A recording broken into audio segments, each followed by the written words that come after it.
What's up, everybody? This is Chris Nichols, and you're listening to an episode of the Nichols and Dimes Show featuring Kimmie Alessi. Enjoy. You don't know what I'm about to do. Big explosion, get away right now. She's heating up, you're still acting full. Slow down, man, I just don't know how. You don't know what I'm about to do. What's up, Kimmie? Hey, Chris, how's it going? I'm good. How you doing? I'm good. Just had a work day, and now I'm here, getting to talk about work. Yeah, well, I'm stoked, and thank you for having me here. Your studio's awesome. It's good to finally see it. Yeah, it's nice. It's finally finished coming together, and after having done this a couple times, it feels good to have one done and just relax and enjoy it. Yeah, gosh, I can imagine. And we're going to get into that. But so for everybody listening, I just want to give a quick background intro on Kimmie.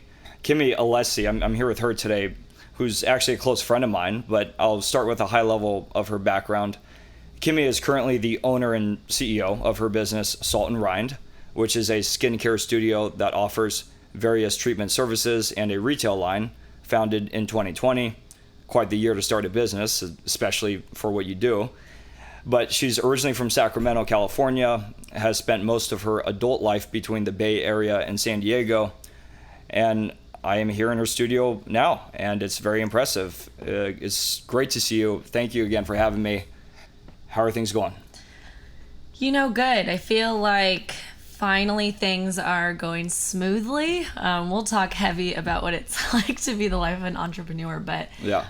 when I started this place in 2020, it really was my skincare line, which was the baby of COVID, because I had clients that were like, how am I supposed to see you? My favorite was I had clients that said, you're an essential service. Now I do sugaring, hair removal, and facial treatments. I am not food. I'm not water, shelter. Yeah. But I love that my clients felt that way about me. And so when people were willing to come into my garage, back door, whatever you got to do to get a facial treatment, I created this skincare line. So it originally started as a retail line while I had other businesses going. And now it's finally come to fruition that it's a full spa and retail line. So that's fun. That's fun getting to the point where you're like, I get to see all the hard work that I put in. Yeah. So tell us about how you got started with it. Let's go back a few years and what got you to come up with this idea. What were you doing? And then what brought you to where we are today? Yeah. So I actually was a hair color specialist for years and thought I was going to do that forever. One of my clients was the owner of a spa, and I was so burnt out, and she's like, hey, come work for me in skincare. I was like, I don't know skincare. And she's like, but do it. And I'm like, but I don't know what I'm doing. And I'll never forget, and I'm just going to go and put this out there. I sat in the middle of a Brazilian sugaring service, and I'm watching this poor girl get a treatment done, and I'm thinking, don't be weird. Like, don't say anything awkward. Just stand there, listen, watch, and see if this is a job you could even do. By the end of it, I was like, meant to do this. This is my thing. So I actually got into skincare at that time. That's like 2015. And was working as a contractor for years. And it wasn't until, so my ex-husband had to move to the Bay Area for a job after getting out of the military. And when we moved is when I opened up my very first business. And that was a sugaring and skincare studio called The Sugar Refinery. And that was in Alamo, California. And that closed because of COVID. And we could talk about that all day, but that was rough. I mean, March of 2020 was a doozy, and I had personal stuff going on at that time as well. So when that happened, I was shocked. I was like, okay, 2 weeks we'll be back open, and that business did not open until October. God. Wild, I know. And we opened for 4 weeks, and then that whole Bay Area was like, Contra Costa, we're closing again. Yeah. So I sold it. I got rid of it. I was like, I have to be done. And I moved. My ex-husband and we split. So I moved and came down here, started working on my old business. I was going back and forth at the time. So I would work 4 weeks on, 4 weeks off in different cities, seeing my clients. And sounds like it was chaos, but it was actually really fun for me because I missed it down here. And then, so I started working at my old place during COVID. We were open here. It was nice. And then I got COVID and got let go after getting COVID. And the former owner and I were on good terms, we're friends, but at the time it was a really hard time. It's like, I'm already going through a divorce. I'm already moving back to a new place. I'm already going through COVID. My job was already done for a year. I couldn't legally work in my field because of the state rules. So now I'm fired. And I'm like, this is fantastic. I feel like a great business owner at this point in time. Like, what do I do? My feet aren't even nice enough to sell. I'm like, I don't know what I'm going to do. So, a lot of people were successful with that. Oh, I know. I don't know that I would be, but, but yeah. So I end up starting my own business. I was like, screw it. I'm going to bet on me. So I started Insiders Collective. I ended up purchasing it from a former friend who had a salon, flipped it in his salon and spa with a business partner. And that's the start of some craziness that happened. You can imagine that's the start. Ended up buying her out, selling the business. And fast forward, I'm here now and all is good. And, no regrets with any of it. But I'll tell you that it takes stubbornness. Oh, I bet. To get through the shit that I got through. Yeah. Massive stubbornness. And if there's one thing that I learned from having, we have mutual friends, you know about the SEAL teams. They're stubborn men. So having an ex in that field, I'm like, you got to hone in on that SEAL team stubbornness when you're an entrepreneur, and you have to learn how to pivot when shit gets hard. Sure. Gosh, yeah, there's so many things we could touch on in the COVID time period journey, with being a small business owner for one, but also a small business that requires you to do work, hands-on work with people, right? And, those were the businesses that, I think a lot of people talked about as hurting the most, right? Like the restaurants were one thing, but these were a lot of the businesses that I think got kind of lost in the cracks in terms of what the media would talk about who was really struggling. I do want to ask about the differences that you noticed as you were going back and forth during this crazy time, especially throughout 2020, between the Bay Area and San Diego. Did you find it much easier to operate in San Diego versus the Bay Area? I couldn't operate in the Bay Area, period. Yeah. We actually had people on, I believe it was Nextdoor, if I'm not, or is it Glassdoor? I apologize. But they were ratting businesses out. I mean, you have people who are trying to feed their kids. They're trying to make rent. I mean, life and bills didn't stop. These big corporations are still getting their money. And you have these, contractors, small business owners, you name it, just trying to fend for themselves. And you had people going around and ratting them out and getting them in trouble. And the worst part to me was they didn't have the proof to close the beauty industry. Something that people don't understand is when we take our tests, like, sure, you test out with your California State Board licensing on how to do a few services, but it's actually all on public safety. We're using hospital grade disinfectants, but the people coming into our room aren't sick. So you're having doctor grade cleaning supplies, and you're not even having the risk. And so it was kind of wild and disheartening to be closed for so long. Yeah. Going back and forth, I could kind of operate here in San Diego. Whether or not we were doing everything, I mean, we were keeping everything nice and clean, but we were keeping things open, and we had like 20% capacity of clients coming in. But as far as the Bay Area goes, I mean, I couldn't even walk into my building. So I rented out of a large building that had, I want to say there was like 80 to 100 suites or something like that. And we couldn't even I couldn't go in my business if I needed to grab one thing. It's like being locked out of your house. But I still paid rent. Yeah, same thing, right? Still paid rent, still paid all my bills for a full year of not being able to work there. It was wild times. And going back and forth before COVID was fun. It was easy. I mean, I would come into town when I use it to basically fund my business up north. Yeah. I would come into town, I would work for 4 days, I'd see like 100 something clients, hustle my ass off and go home. And I'd pocket thousands of dollars. It was awesome. Life was good. As soon as COVID hit, I mean, you're on unemployment. You can't work if you wanted to. You have the state working against you, and the bills are piling up, and you're trying to get on unemployment because you're like, I got to do something. That was a near impossible task too. So then you look to we got the SBA loans, and we had the PPP loans, and it was sheer chaos. Yeah. So everyone in my industry is still climbing out of debt, still climbing to get their businesses back. And I feel for them. And I feel so blessed where I'm at right now. But it took blind faith to stay in this industry. And that actually was my next question. So many people didn't make it how did you survive, right? And you just named a bunch of I guess ways that you know, little steps you took to survive. But I mean, if you had to point to one big thing, maybe it could be philosophical, it could be tactical. What would you point to say the reason why you made it out better than probably most other salons? If that's fair to say. No, it is fair to say. It's my brain is trying to find the right words, because how do you describe survival? I know. You know, I mean, you're like, flipping did it. I was lucky to find the food and the other guy didn't, right? Yeah, like Nike, just do it. Like there's really no way around it. Obviously, I have faith, so there's a lot of prayer kind of got me through my entrepreneurial depression, because how do you not go through that? You feel like a failure when all this stuff is outside of your control. And that's an entirely different topic that people don't talk about. You know, you start this big thing and everyone's looking at you and they're like, you're doing so good. And you're like, I am crying on the inside. I just hope I can make it tomorrow. Yep.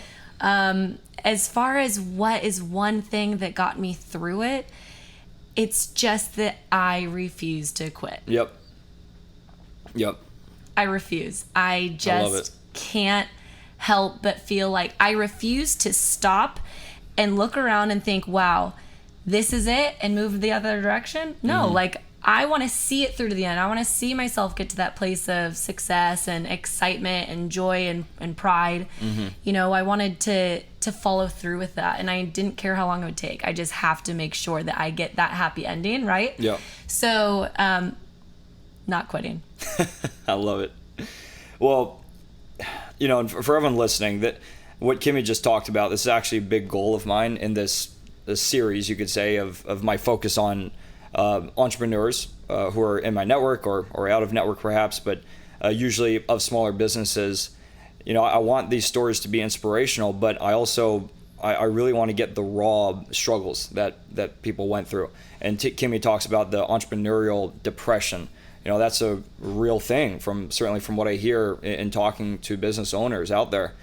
And I think a lot of people don't pay attention to it. They ignore it, or they just don't know about it because of the image that's portrayed, right? Of being a business owner and oh, you're supposed to be kicking ass, making all this money, but no, there's a lot more to it, and we're all human beings like each other. So I'm glad you touched on that. And I mean, my goodness, I moved to San Diego from San Francisco in 2020, right? So I firsthand saw the difference in, I guess you could say, the restrictions, the regulations, and rules around the COVID pandemic, and how much easier it was to live freely in San Diego compared to San Francisco, even though we're still in California. So I think some people, maybe they're listening or they're in Florida or in Texas, they probably would say, oh my God, like California was just unbearable the whole time. Well, yes, but even within California, it was like completely different states, right? And people say California, I say you should say which part of California, because it changes a lot. But anyway, not to get off track, it's a fascinating journey just getting through COVID. Could you just give us like an overview of what products you're selling today, what type of services you have? Yeah. So I do sugar and hair removal, which is the most natural, ancient, most effective form of hair removal. It's just a harder technique to learn how to do, so you don't see more places doing it. But I love to add this fact most people don't know. It's been around since Cleopatra. This is some old school, ancient stuff we're doing right here. I didn't know that. But it is natural. I mean, it's edible. It's sugar, lemon, and water cooked into paste, removes that hair. So it's definitely, it's a great market here in San Diego because people are really into health. They're really conscious of what they're putting on their body. As far as skincare goes, I sell some doctor grade medical lines. I also sell my own line, Salt and Rind. I'm kind of, there's no hero line. You know, every company does something right. And so I like to enjoy, giving those to my clients and letting them see that, like, you know, I can have my own line and support myself, and then also support some other brands. Yeah. And then I do facial services, and I love what I do. What I do is, hair removal, facials, but what I really do is connect with my friends, my clients. Yep. And I am there for them in vulnerable moments, and like I think You're a therapist too. I'm 100% a therapist. I think I had 4 people in a row crying on my table and just kind of like laying their burdens on me the other day. And I'm like, you're here for your Brazilian and I'm praying over you. You know what I mean? Like this is, but I love that I do that for a living. I feel so blessed for the opportunity for people to come in and feel safe with me. Yep. And so, yeah. Well, they certainly have to if they're going to be, you're going to be taking hair off of every part of their body, right? Yeah. I mean, you're a gentleman, so it's, I'm just going to be vulgar. You sit there, you're half naked, this stranger's about to touch you, you don't know them at all, and then immediately you're in a vulnerable state. So now let's just talk about my personal life, right? Yep. And I'm like, here for it. I love those kind of conversations. So I get to know people on a deep level, and then I get to see them like every 4 weeks, and I've had some of these clients since 2015. And so I've been around for pregnancies, marriages, divorces, passing away of family members, and I've been around for a lot of it with my clients, and so I get paid to catch up with people. Yeah. That's how I see it. I mean, that's cool. It's so cool. And I think that's like the definition of passion.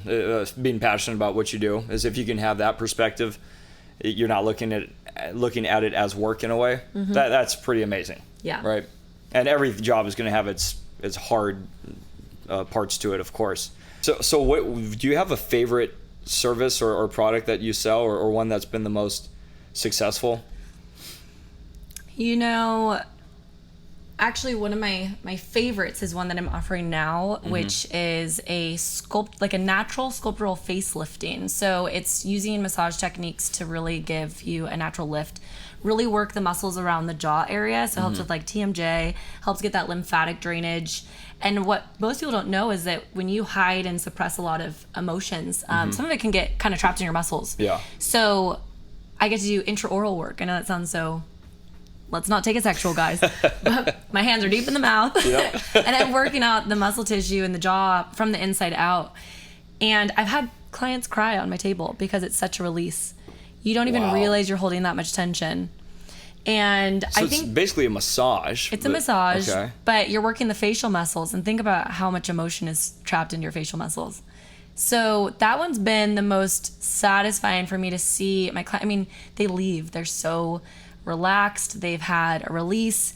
They feel like they have all of that natural blood flow. I mean, you just had someone massaging your cheekbones, your forehead, everything, releasing all of that tension for like, it's a 90-minute treatment. So you can imagine how nice that feels. Oh, yeah. So that one's been, I think, the most rewarding as of recently, because my clients are getting so much out of it, more than the physical. And I just love doing facial treatments because I love helping people reflect health from inside and out, right? So what I'm doing is so topical.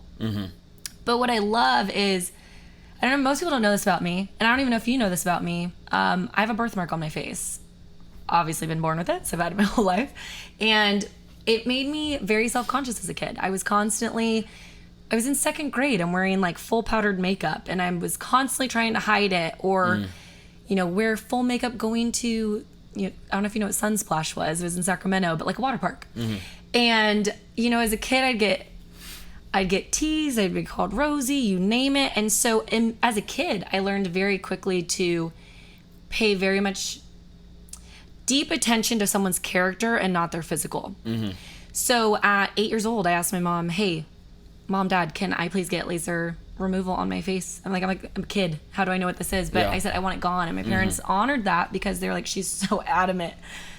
I've never stopped being adamant my whole life, hence the entrepreneurship. But my parents did it, so I did multiple surgeries to try and remove as much as I possibly could. I still have some, but it made it had an impact on removing it. Okay, a literal mark. Yep, made a little mark in my life, and I love that I have my birthmark because it makes me see people different. I care so much about what's on the inside, but when you come in and see me, I already know that you're self-conscious. I already know that you have something that is weighing on you and a concern, something that you want to fix because it's not what you identify with. With my birthmark, I don't identify as the girl with a birthmark on her face. And I've also had psoriasis and other health issues. I don't identify as someone who has psoriasis. I have it, but it's not who I am. Right. And there's nothing that bothered me more when I was younger than someone staring at my birthmark instead of looking me in the eyes and seeing that this girl has value in what she's saying versus I can't stop staring at her birthmark. Yeah. So I think the same comes with acne and pigmentation and other skin conditions that my clients suffer with. So when I have an opportunity to help impact that, how do you not feel satisfied? Yeah. I think that this is such a good, I'm so glad you brought this up, because it's got to be so powerful with your clientele to share that story that you personally had, and then to bring you to doing this for a living today, running your own show, doing it. I mean, gosh, I mean, that's such a strong connection, right? I mean, I'm sure that that's part of the reason why you are able to get so deep and vulnerable, or see such vulnerability in your clients, because you have a story like this you can share, and then you're pretty unapologetic and very confident about it. Yeah, I like to say that God perfectly equipped me for where I'm at right now. Yep. That's pretty cool. And I think there's a lot of people who are in different, industries, different jobs. They're perfectly equipped. Maybe they don't know it. I think a lot of people have a hard time moving past, traumas in life or situations that maybe happened to them as kids. Yeah. And, I don't blame anyone for things like that. But when you can use it to later take that, heal from it, and use it to serve others. Yeah. Gosh, I mean, that's life. That's joy. That's purpose.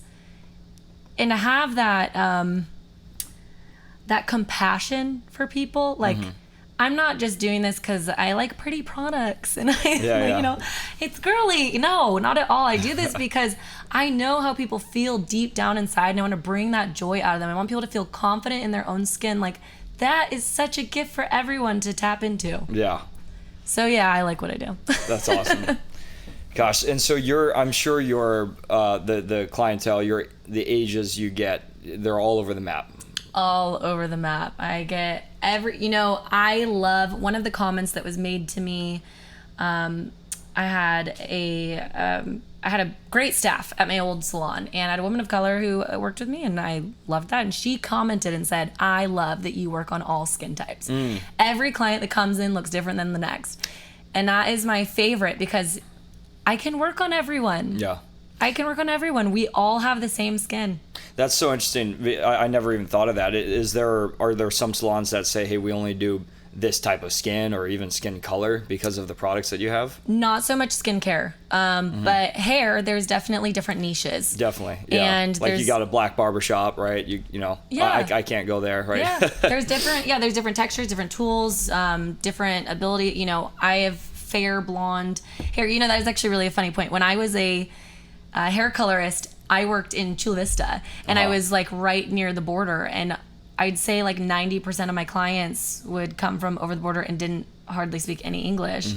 And so I'd have, sometimes they were like translators, and everyone who I worked with all spoke Spanish. And then, blonde white girl Kimmie coming in all bubbly, acting like a little cheerleader, working all these times. And I remember I had such a following of like these like older Mexican like grandmothers. Really? Because I could make them blonde, and like no one else would do it. And I figured out, how to work with that texture. But I would say most people kind of stick to what they know. With skincare, diversity is everything. Yeah. It's like, it does not matter who you are when you walk through the door. I can take care of you. That's cool. I bet that was a huge factor in just word of mouth success, especially around here. I would hope so. I'd hope that everyone felt safe and comfortable to come in and see me. I mean, we're all humans. Yeah. Like one race, humans. Yep. That's right. That's right. That's what I like to tell people. But wow. Not all of us quite got the melanin, that tanning that, like, my dad is Greek, and I didn't get any. I'm so fair. My friends call me a tall glass of milk. They work in skincare, so I'm trying to age well, Oh, geez. Well, you're telling me, Kimmie, I was born in Coronado, grew up in Hawaii, played outdoor water sports my whole life, and look at me. People question my background because of how white I am, and it's hysterical. It's frustrating because I get sunburn, and it's a risk to the health, but it's pretty comical. You truly cannot judge a book by its cover. No. Not at all. I mean, the second that anyone starts to share their story, it's hard not to love on people when you actually hear their story. Yeah. How do you It's hate true. people when you can have someone that you're like, they did this, and whatever, they're mad at them, they don't like their personality, they think they're an asshole, whatever. Get to know them. Yeah. You'll look at them different. It's exactly why I'm doing this podcast. So I can have these deeper conversations. Let's go a level deeper with people like you, right? Mm-hmm. And if people want to learn, I truly believe this is the modern form of media that's preferred, because so much media has been exposed with its the blatant agendas that you see, and people are really moving towards wanting to hear natural flowing conversations between two or more people. It's how human beings communicate, right? Mm-hmm. And it makes you, I think it brings people together. So yeah, that's huge. But I wanted to ask you something, kind of a fun question on the topic of entrepreneurship. If you could pick one entrepreneurial life hack that might be different from the mainstream belief, what would you say that is? I would say find your balance and be open to pivot. I Nice. think everybody, just like you, I'm sure you go on all of these, podcasts, Spotify, listen to motivational speeches, YouTube, you name it. And it's like, work harder, be better than the competition. Mm-hmm. You're sleeping, your competition's up working, and it's pressure. Yeah. And, in 24 hours in a day, you can be efficient in a much smaller window. Yeah. So I always say find your balance, because you can work. I used to work 7 days a week, 12 to 16 hour days. And yeah, I built my business fast, but at what cost? I have no idea what else I did. I don't. With my first business, I was like, get in profit. That's all I cared about. Mm-hmm. During that same time frame, I got a divorce. Yeah. Not saying that had anything to do with it, but what kind of a life was that? It was just hustle, grind. And during, your reign of success, you can say, hey, now I have the nice car, now I have the home, now I can go on vacations. But what substance was there to your life? Did you miss out on opportunities to see your family? Did you miss out on opportunities to see your friends and birthday parties and baby showers, you name it, whatever? But I'm really big on finding a balance, because I think you can be much more efficient with your time. When you're working, be on 200, 300, 500%. Work your ass off. Yeah. 4 hours. Then go live your life. Yep. You'll be much more efficient, because you're also, when you spend a whole day on and off working, you get exhausted. Mm-hmm. You're just kind of sitting there staring at your computer for a few hours. It's not efficient at all. So if you really just kind of set your pace, work really hard during a small time frame, and then be done and be completely turned off, you will have such a better balance. You'll be more equipped for when struggles do happen. You'll have more time to live your life, because the entire purpose behind entrepreneurship is to have a job to give you life. Yeah. People forget about that part. Yep. You don't live to work. Yeah, that's such a good reminder. And one thing that I've noticed, especially since I moved from San Francisco to San Diego, this culture changes in different places, right? San Diego was a nice outlet for me to come to in 2020, largely because of the balance that I found here. I think in San Francisco, it's so easy to get caught up in the rat race. I'm in the tech industry, and everybody is very focused on work, which I love. I love a high ambition attitude and focus on what you do for a living, but it's not that cool when it starts to eat and destroy your life, right? And that certainly can be self-inflicted, right? I think we can overdo certain things by over-investing ourselves or burning ourselves out. Certainly doesn't help if you maybe like to party on the weekends a little bit too much, which at one point I was doing, the work hard, play hard mentality. Us? No, we never did that. Yeah, right. What are you talking about? I just tried it maybe a couple times, but no. No, but never once seen you at a bar. No, well, yeah. Well, maybe I'll go hide in the corner next time, right? No, we'll just be having vulnerable conversations on the side about entrepreneurship. This is more fun. Exactly. Yeah, but I do think that certain environments are really nice to be in. When you're trying to figure out what your balance is, so that you have more options of how you want to live your life. But of course, it's important not to let that detract from your focus and your ambition, right? I always love the term of lifestyle by design. Yeah. You know, there's a really funny, I think it was a funny reel that came out on Instagram where this girl said, I quit my 9 to 5 so that I could work for myself, and now I work 24/7. Exactly. Yeah, and yeah. it's true, and I've been there. I mean, you can't even imagine how many times I've been woken up, especially when we were in construction with our spa, woken up at like 2 a.m. with all of these ideas, and I started creating a vision board. I mean, you literally never stop. How am I waking up in the middle of the night thinking about work is beyond me. It's supposed to be my time of rest. Yeah. But anyways, that's just what happens. But when you actually turn yourself off, like, hey, I'm going to work really, really hard. I'm going to set a timer. I'm going to get my work done right here. And then that's that. I'm going to go live. That was the whole purpose of starting your entrepreneurship. You know, having an ex-husband who would deploy, you know, he doesn't have the privilege of coming home whenever he wants to. He doesn't have the privilege of making his own schedule. And we just worked around it. I totally understand that lifestyle, but I have a choice. So for me to choose to spend all my time just grinding at something and missing out on life in the process, that's on me. Yeah. Yeah. Well said, Kimmie. Amazing. This is a fun question I'm asking. We're recording this in December 2022, but since we're at this point, what would you say has been both the highlights and biggest challenge of 2022? Wait. Well, are we talking business or personal? Okay, that's a good question. I'm inclined to say both, but I'll let you decide how much you want to share. I'll lay it all out on the table. Let's do it. My whole thing is like, if we're not being real, raw, and authentic, what are we doing? We can't help people. Thank you. Yeah. I need this reminder. Yeah. I'm getting going with this still, and we got to be vulnerable. 100%. So, I would say 2022. Well, I had gone through in the last 3 years, I'll just tell you guys, why not? 2019, end of 2019, not only was I going through a hard time with my ex, we were starting a separation. The night I asked him for an official divorce, the next morning my best friend died.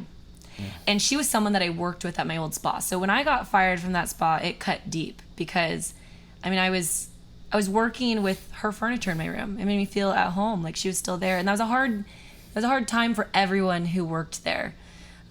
She was so beloved. So, then I had a few other friends pass, and then my aunt had passed. In the course of the last 3 years, it's just been divorce, moving from I got moved out of my condo and moving to other places, and businesses and business partners kind of coming and going, essentially having to buy out. And now I'm in a divorce with a business partner and an ex-husband. Jeez. My divorce cost me $100,000 at a year that I couldn't have employment.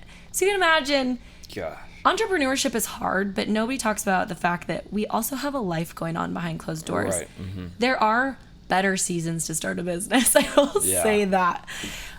So when I talk about having grit, I understand you have to have a balance for your own mental capacity. You can't show up at all when you're exhausted, overworked, undervalued, and some of it is self-inflicted. So I would say the low points was just dealing with a mess.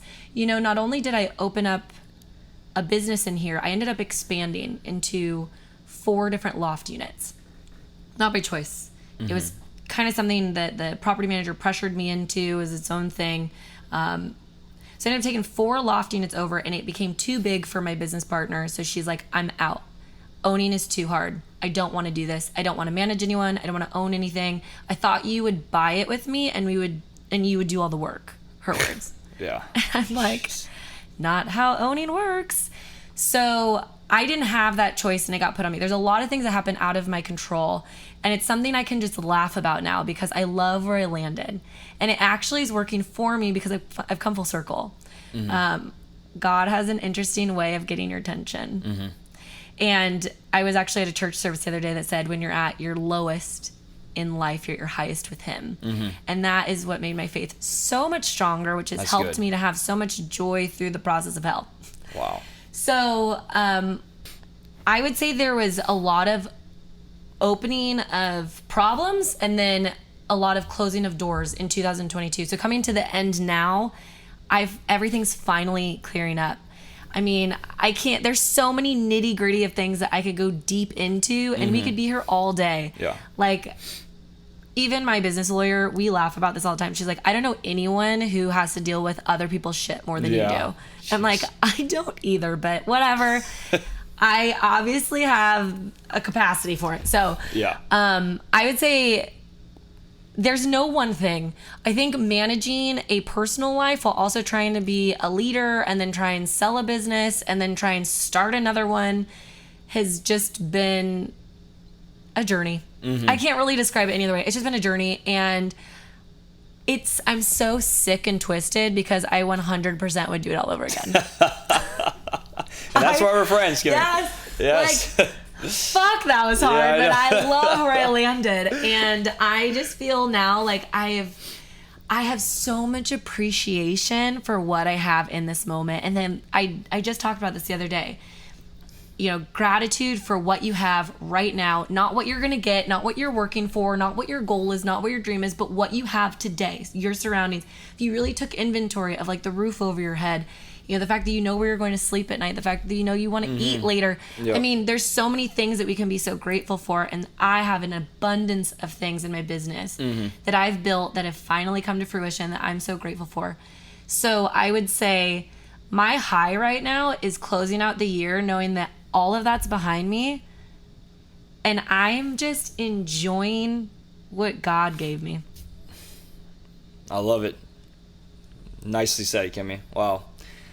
Yeah, well, I'm with you. Yeah, 2022 was not easy at all. And I hear this from a lot of people too. It's like, weirdly, this year has stood out as a especially challenging year. Do you think it's because we're in a transition from, 2020 craziness to now things aren't quite where they needed to be? You know, we could talk about politics and the economy and all of that crazy stuff, and too much access to too much information is not a good thing. Yeah. But I almost feel like it's because we're in some wild transition and we don't really have direction. Things are not stable enough for us to know what's ahead of us. You know, I think we always used to operate in a routine, and our routine's been shaken, and we're much more creatures of habit than we know. Yeah, I think that's a good question, and I think there's two answers you can put to that, but they actually go together. You have the macro answer, which is, yes, we're in a transition from a macro perspective with where the world is, right? We have a war, we have a massive recession, we have just the worst inflation we've seen in our lifetimes. You could go on and on. There's a lot of issues going on, right? And then you look at the individual side of that, we're kind of a result in a way of what's going on around us in our environment. To a certain point, you can control your own personal economy in the midst of hard times in the world or in the country or whatever, but it eventually catches up. And I think that catch up is happening to a lot of people, right? Like we've known about this transition in the world for most of this year or mostly even last year, but now I'm starting to see friends get laid off from really good companies, right? Like I work in the tech industry. You look at some of the top-notch companies, there's a lot of layoffs going on. And that's not just tech. Of course, it's all kinds of industries. There's a lot of struggling going on, right? And it's setting this mood that I think is unfortunately contagious and making people really nervous. But aside from those macro events or decisions that have been made over the past few years, I think also people are trying to get used to normal life or figure out what normal life is again after COVID. I find that with myself. I even noticed just working remotely, I have much less energy as I've gotten into it to do the type of traveling I used to do or to do the type of social interaction. I'm a very social person. I love to travel. These things give me energy, but certainly getting back into it, I'm still trying to figure out how to get my my balance, my routine at a level where I'm comfortable with it, if that makes sense. It does. Yeah, and I think a ton of people are still dealing with this. This COVID thing really screwed a lot of people up. And I'm not just talking about people who lost their jobs or lost loved ones, but mentally, a lot of people. It's scary how long this is lasting, because we'd like to believe that we're done with it and we go back to our normal lives on the weekend. But I think that mentally we are all kind of still hurting. Yeah. I think there's a lot of unknowns, and I think there's a lot of hurt, uncertainty, stress. I mean, it's a lot of out of control sensations. No one likes that. No one wants that. I do find it to be a lot easier when you focus on what you can control. So I think that people like to know that they have some form of control. We don't have control. And then I obviously have a level of faith for me. So like I'm at my healthiest when I'm not in control. Yeah. But it's like that spiraling of unknowns, everything that used to, 1 + 1 used to equal 2. It doesn't anymore. No. So I understand that, but I find when you just focus on what you can control, when you just focus on staying in your lane, when you don't overindulge on the news and get an input of trash going into your brain, it's all being sold to you, right? I mean, what is truth anymore? Yeah. So it consumes you, and it's designed to stress you out, and it's designed to evoke a specific emotion. So when you tune that out and you just think, the news, everything that I'm hearing today, the politics, all that, yes, that is going to affect me in some capacity. But if I focus on my friends, if I focus on my family, if I focus on what I need to get done in a day, my health, eating, grocery shopping, your chores, if you just focus on what it takes to operate your day and your day only, it makes everything more palatable. And I think that is what has helped me, because I could have gone down the rabbit hole so many times with different laws. There was a point where they were going to put a law in effect in California where I would have had to, as a business owner, give vaccine cards, all that medical information of my employees to the state. Absolutely not. Yep. That is not what I do. That is not my job. Yep. And at that point, I was like, well, that's it. I'm moving to Florida. I was like, let's go. Yeah. I would never survive the humidity. Right. But Right. whatever I had to do to survive, right? Yeah. So I could totally stress myself out by thinking of that stuff on a regular basis, by indulging in it, by consuming it. What is the point? What's the point? So I just started focusing on what is in my surroundings, what's in my vicinity, what's in my circle, and how can I impact it, how can I serve it. Life got so much better. Amazing. So well said, Kimmie. I really appreciate you sharing this. Is there anything else that we should touch on as far as your journey and your business? Well, my journey, I don't like the attention being on me too long. So my question is for you. If you don't mind me switching things up on a first time. Let's hear it. Let's hear it.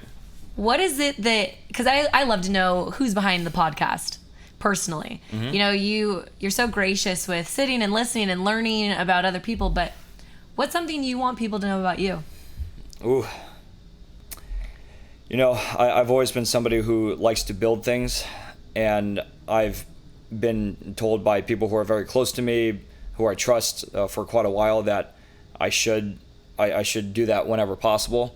I've done this throughout my life, whether it was through making music or making videos or movies when I was a kid. And I did this purely. It was out of pure passion. And I was good. Everything I tried to do, I did it. And, eventually I got distracted with having a more normal career. But I've always known inside that I'm meant to do something a little different.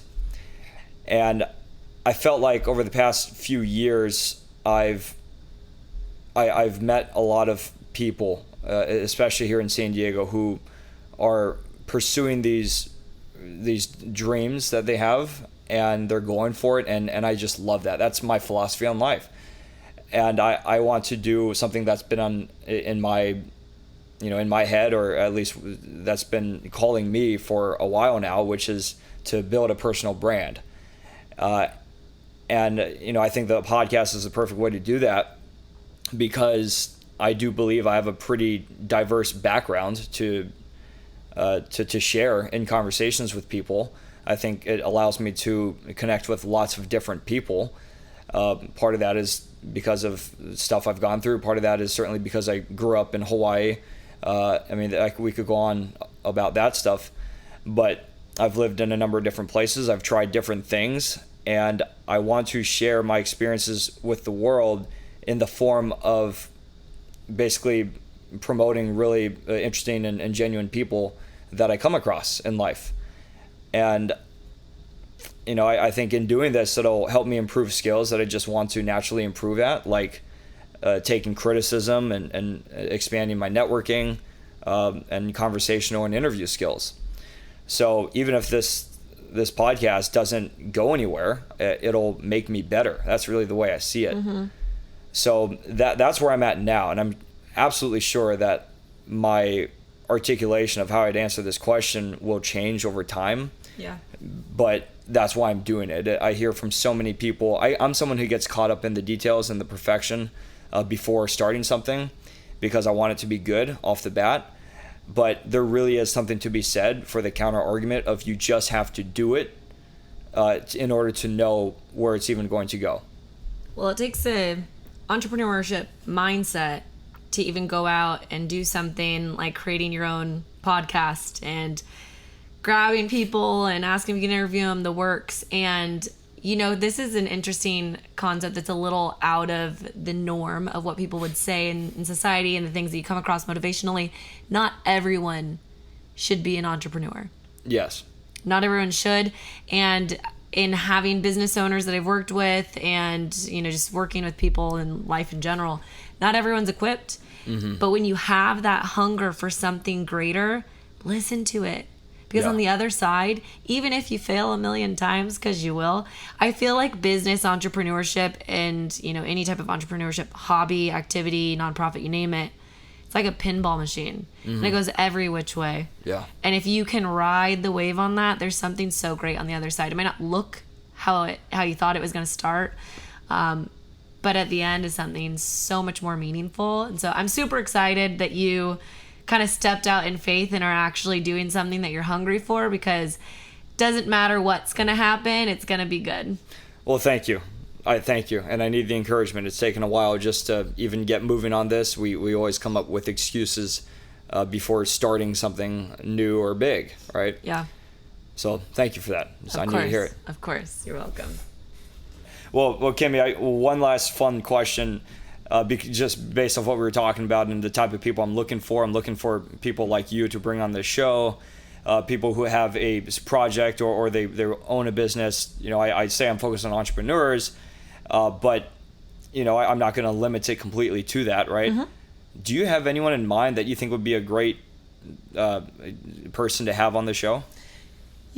Someone that comes to mind someone who actually has a podcast, which would be very fascinating. Her name is Lexi Lomax, and she is all about building your business and your brand within the beauty industry specifically. Okay. And I love that she has such a niche, because you can listen to people talk all day about business, but if you're in the beauty industry, if you're in tech, they're not two in the same, and the type of advice that you need is going to look different. So she's been someone that I've gotten really close with. I do masterminds with her because I needed someone who knows what I'm going through. Yeah.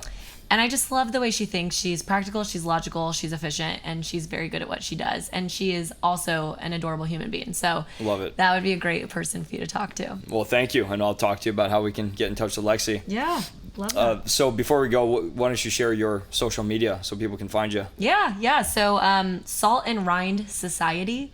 It's going to be something that we'll be revamping. It's already up and running. Mm-hmm. But now that we are no longer just an e-commerce skincare company, I made these facial kits to make up for the fact that I couldn't work with anyone, and then now I just kept going. It was one of those things that I remember telling the woman who helped me to get it started. I said, hey, I have this really cute hobby. Do you want in on it with me? Uh-huh. And now we're filming a podcast sitting in my spa, Salt and Rind. It's kind of a moment. So, I love it. You never know what's going to happen. I went from slinging facial kits on my living room floor to having an entire company. What the hell? Yeah. So, very cool. I'm so blessed. And, so as far as Salt and Rind Society goes, I want it to be an area of education and also motivation to just be yourself, feel confident, and bring out the healthiest version of you. So if I can do that with a sense of servitude on my Instagram, that would be a happy life for me. I love it. Kimmie, you're awesome. Awesome way to end it. Thank you so much for having me. You're welcome. Thank you. All right. Bye, everybody.